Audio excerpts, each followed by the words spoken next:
Hola a todos, soy el economista migrante y hoy voy a hablarles de aspectos claves para invertir con sentido común. Y no se preocupen, más adelante explicaré a qué me refiero exactamente con sentido común. Entonces, sin más preámbulo, vamos allá. Empecemos primero con 4 conceptos claves que tenemos que hacer referencia a los mismos antes de proseguir con el video. Entonces, en primer lugar tenemos la renta variable. Esta renta se conoce como un tipo de inversión formada por todos aquellos activos financieros en los que la rentabilidad es incierta. Es decir, la rentabilidad no está garantizada ni la devolución del capital invertido con referencia a la rentabilidad del activo. En otras palabras, ¿qué quiere decir esto? Básicamente se conoce a este tipo de renta como aquella en la cual no sabes exactamente cuánto dinero vas a recibir por parte de la misma. Es decir, si tú metes $1000, por poner un ejemplo, y los inviertes, pues no tienes ni idea de cuánto vas a recibir. Incluso podrías hasta perder dinero. Mientras que, mientras que en otros tipos de rentas esto no ocurre. Entonces ese sería el primer concepto, el de renta variable. En segundo lugar tenemos las acciones. Las acciones son un título emitido por una empresa que representa el valor de una fracción de dicha compañía. Lo que viene siendo lo siguiente. Si una empresa emite 100 acciones, significa que esas 100 acciones representan el total de esta compañía. Y tú compraras, por poner un ejemplo, 10 de esas acciones, pues entonces tú serías propietario del 10% de esa compañía. Visto de otro modo, o la manera que siempre deberían ver las acciones es como comprar un pequeño trozo de una compañía, una pequeña parte de la compañía en la que sea que estén invirtiendo. En tercer lugar tenemos el concepto de renta fija. La renta fija es un tipo de inversión formada por todos los activos financieros en los que el emisor está obligado a realizar pagos en una cantidad y en un periodo de tiempo previamente establecidos. A diferencia, y a esto me refiero específicamente, es que difiere directamente de la renta variable. ¿Por qué? Porque la renta fija principalmente está compuesta por bonos, ahora mismo hablaremos de ellos.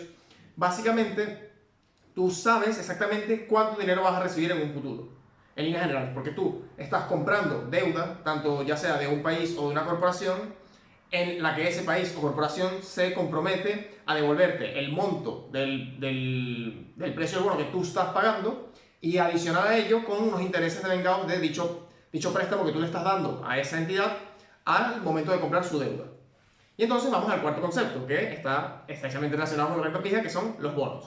Entonces, un bono es un instrumento de deuda que emite una empresa o administración pública para financiarse. Básicamente, como dije antes, el emisor de un bono promete devolver el dinero prestado al comprador de ese bono con los intereses devengados del mismo.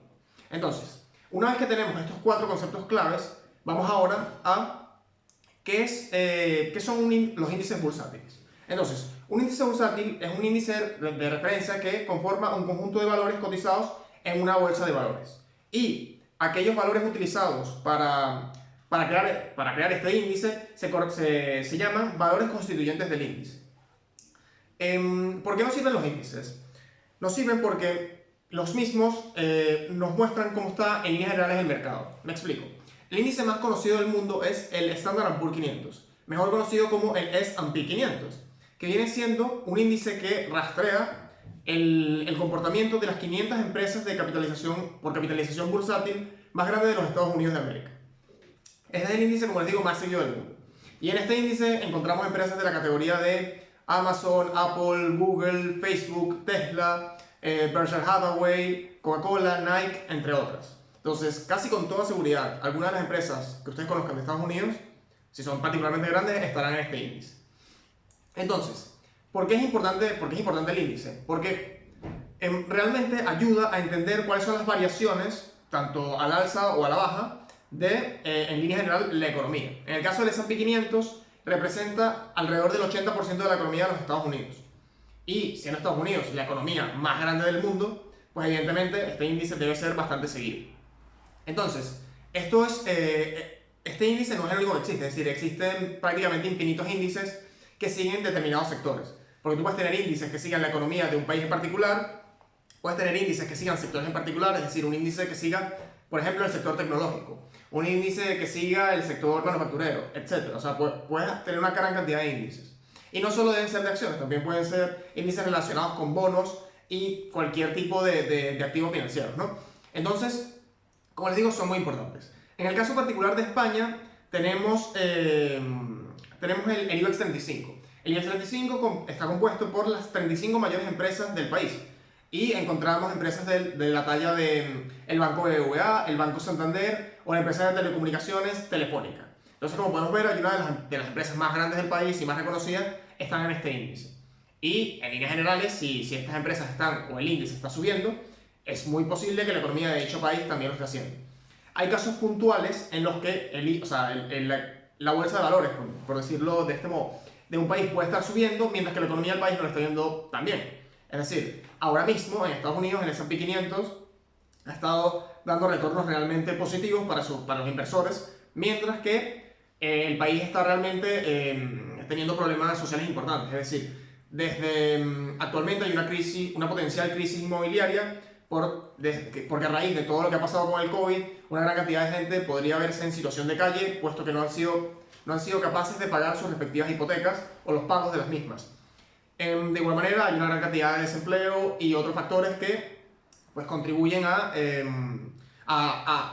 tener una economía bastante afectada. Entonces, aunque el S&P 500 y estas grandes empresas les está yendo relativamente bien, pues a la gente en líneas generales no le está yendo tan bien. Y entonces vemos que no está habiendo una relación tan directa entre el índice y la economía como tal. Pero esto es un problema porque, por más que sea, el índice responde a las empresas que lo componen, y estas empresas están precisamente en esta economía, en esta sociedad. Entonces, eventualmente, bueno, vuelven a alinearse hasta cierto punto. Pero, una vez dicho esto, y ya conocemos los 5 conceptos de los que quería hablar en un principio, que como les dije son renta variable, las acciones, renta fija, bonos y los índices bursátiles, pasamos ahora a los tipos de gestión. Cuando ustedes desean invertir en líneas generales, lo que ocurre es que ustedes contratan un fondo de inversión. Es decir, ustedes contratan un fondo de inversión que tiene sus gestores por detrás, en los cuales ustedes aportan una cantidad de dinero con la finalidad de que esos gestores utilicen tu dinero y lo inviertan en los activos que ellos consideren adecuados para generar un retorno sobre esa inversión y tú, como tal, recibir tu retorno sobre tu inversión como tal. ¿Qué ocurre? Esto se le conoce como gestión activa. Dicho de otro modo, en este caso en particular, tú estás pagando en forma de comisiones para que esos gestores generen ingresos con tu dinero y tú recibes tu parte, por así decirlo. ¿Qué ocurre? En contraposición a esta, hay la gestión pasiva. La gestión pasiva se le conoce como aquellos gestores que en lugar de estar tratando de diseñar ellos mismos la cartera y estar continuamente haciendo modificaciones en la misma, simplemente están tratando de replicar un índice. Básicamente, les acabo de hablar del S&P 500 y cómo está compuesto por las 500 empresas por capitalización bursátil más importantes de Estados Unidos. Pues un gestor pasivo lo que va a hacer es simplemente tratar de replicar a ese índice, por poner un ejemplo. Entonces, cuando ustedes inviertan, deben ser bastante conscientes de que pueden estar invirtiendo o de una manera de gestión activa o de hacerlo de una manera pasiva. Es bastante recomendable para los inversores, para la gran mayoría de inversores realmente hacerlo por el método de la gestión pasiva, que consiste en indexarse o simplemente en replicar el índice que se esté tratando de seguir. ¿Por qué? Y esto se conoce como lo llama John Bogle. Más adelante en el canal estaremos hablando de él en repetidas ocasiones porque es el padre de la indexación. John Bogle lo llama de la siguiente forma, y él lo menciona como las reglas implacables de la humilde aritmética. Este es el término que utiliza él mismo, ¿no? ¿Y a qué se refiere con esto? Todos los inversores, como grupo, necesariamente obtienen la rentabilidad del mercado. Es decir, la rentabilidad del mercado se conoce como el promedio de la rentabilidad que todos los inversores han obtenido ellos mismos. Entonces, si todos los inversores obtenemos una rentabilidad en promedio, lo que dice Bogle es que todos debemos conseguir la rentabilidad del mercado, pero una vez que la consigamos, debemos reducir los costes en los que hayamos incurrido para obtener dicha rentabilidad. Entonces, ¿qué ocurre? Mientras, hay diferencias importantes entre la gestión activa y la pasiva. Como ya les acabo de hablar de la primera, que era que la gestión activa trata de batir al mercado, mientras que por el contrario la gestión pasiva trata de replicar al mercado. Es decir, la gestión pasiva trataría de simplemente seguir al índice S&P 500 y obtener exactamente el mismo retorno sobre su inversión de lo que esté creciendo el S&P 500, mientras que por el contrario la gestión activa tratará de batir ese índice. Es decir, si el S&P retorna 6%, ellos tratarán de generar 8%, por poner un ejemplo puntual.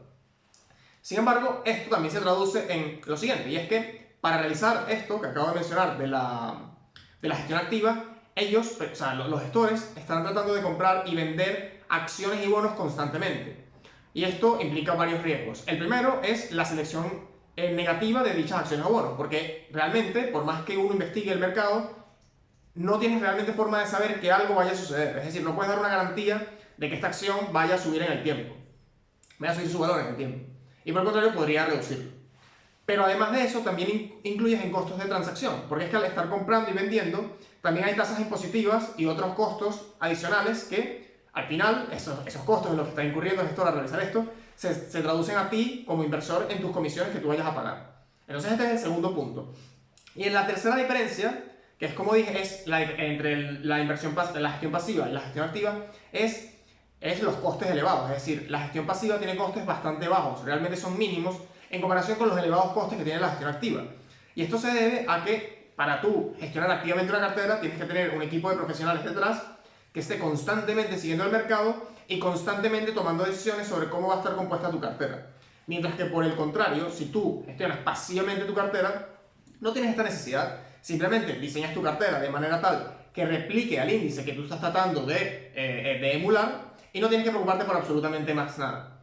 Excepto, por supuesto, por si el índice se ve modificado. Pero, como digo, es mucho menor el tiempo y recursos que debe ser utilizado para replicar los índices. Entonces, estas serían las tres diferencias puntuales que tenemos entre la gestión activa y la pasiva. Repito, una trata de batir al mercado, otra trata de replicar el mercado. Segundo, unos compran acciones y bonos a nivel individual, mientras que otros simplemente compran toda la cartera, todas las acciones del mercado como tal, en el porcentaje que sea. Y en tercer lugar, la gestión activa es mucho más costosa en las comisiones que vas a pagar, mientras que la pasiva es mucho más barata. Y, por cierto, no tomen solo mi palabra con lo que estoy diciendo, comparando gestión pasiva con activa. Warren Buffett, el famoso inversor, diría que es el inversor más famoso del mundo, sin temor a equivocarme, hizo una apuesta hace unos años de $1 millón contra cualquier gestor de fondos que se atreviera a apostar en contra suya, de que podría ser capaz de escoger fondos de inversión activos, o sea, fondos de gestión activa, que pudieran derrotar al índice durante un periodo de alrededor de 10 años. Y él, en cambio, lo que iba a hacer era simplemente invertir en un fondo que replicara al índice S&P 500. Pues Warren Buffett ganó cómodamente la apuesta y, por tanto, precisamente porque el fondo índice derrotó ampliamente a estos fondos en cuestión. Y cuando le preguntaron a Buffett cómo sabía que esto iba a pasar, él dijo algo muy sencillo y es lo que he explicado hasta ahora, y es que si en promedio los inversores van a conseguir la rentabilidad de mercado y luego le tienes que reducir los costos, pues evidentemente mientras más costos tengas, menos rentabilidad vas a tener. Y puesto que los fondos de gestión activa son mucho más costosos que los fondos de gestión pasiva, o sea, los fondos índices, pues es evidente que al final estos tenderán a ser mejores para los inversores, independientemente del capital, por cierto. Entonces, este ha sido el video de hoy. Como les dije, estos fueron los aspectos claves para invertir con sentido común y es el primero de 2 videos que pienso hacer, porque el segundo va a ser la estrategia para invertir con sentido común. Porque hasta ahora hemos explicado los conceptos clave y por qué la gestión pasiva ha superado en los últimos tiempos y realmente por sentido común a la inversión activa. Entonces, en el siguiente video estaremos entrando en detalle específicamente sobre los fondos indexados y entraremos mucho más en detalle de los mismos, cómo se componen, qué distintos índices pueden haber, cuáles son las diferencias entre algunas de sus características y, bueno, finalmente cuáles son algunas de las historias más importantes del mundo. Entonces, espero se queden para ver el siguiente video también, que espero este video les haya servido, les haya gustado. Si es así, por favor no duden en suscribirse al canal, es muy importante para ayudar a seguir creciendo, dar like al video y compartirlo con sus amigos y familia que crean que se pueden ver beneficiados. Como les digo, la próxima semana estaré subiendo el siguiente video al respecto. Y pues eso ha sido todo. Muchas gracias y nos vemos.